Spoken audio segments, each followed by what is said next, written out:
P.S. Sorry about all that smell stuff at the end. You don't smell. Well, you do smell a bit, obviously, because everyone smells a bit. But you don't smell bad. You just smell of skin and hair and stuff, which is nice. Why am I writing about smells? I'm so weird. Bye. P.P.S. Happy Valentine's Day. March. Dear Danny. Okay, don't panic, but something really, really, really freaky has happened. I'm not even sure where to begin. Don't worry, everyone's still alive, I think. But this is off the scale weird. So you might want to sit down and make sure that nosy sister of yours isn't reading this over your shoulder, or I'm done for.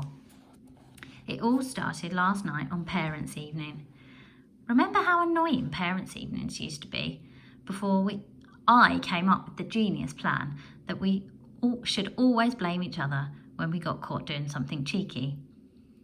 Frankie Brown, it was Danica. Our super smart blaming system meant that your parents thought I was the mischief maker. Danica has so much potential, but I think she spends a little too much time with Frankie Brown. And my parents thought Frankie could do very well if he paid attention in class, but I think Danica Chowdhury is a bad influence. Of course, we didn't expect the school to make us sit on different sides of the classroom the next term, but we soon worked out our own way of communicating. Cough code. 1 cough. I wish we had donuts. 2 coughs. I wish we had pizza. 3 coughs. Possible zombie sighting in the playground? 4 coughs. Does the zombie have pizza or donuts? But now that my mum is a teacher in my new school, I don't have to worry so much about Parents' Evening. In fact, it's a breeze because Mum is so busy worrying about what she's going to tell all the other parents that she couldn't care less about what the teachers say about me. Anyway, Mum was going to be out the whole evening, so Dad was in charge of me and Max for the night. Big mistake. You and I both know that my dad is barely able to look after himself, let alone 2 children, especially me, and double especially Max. As if. Like that time he took us to the zoo. But it gets worse, because last night was also the night of the football final, and it was Dad's team, Wigglesbottom United, versus their biggest rivals, Trumpton City. Dad had banged on for weeks about how inconsiderate it was that the school had scheduled Parents' Evening on such an important night in the sporting year. I'm going to write a strongly worded letter to the head teacher, he grumbled. If you don't stop moaning, I'll unpack the husband a shush, Mum warned. Dad was quiet after that. That's a lesson in irony, Mum whispered to me, smiling, but Dad's shirt still looked really creased, so I'm not sure I was paying enough attention. You live and you learn. That definitely felt right.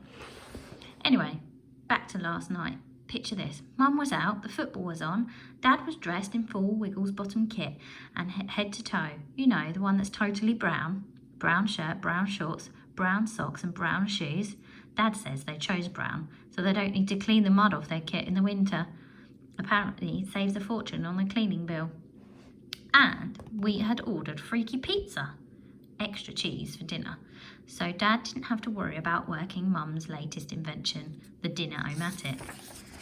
We ate the pizza at the table in the kitchen while he kept running back to the living room whenever the football commentator's voice on the telly got super excited.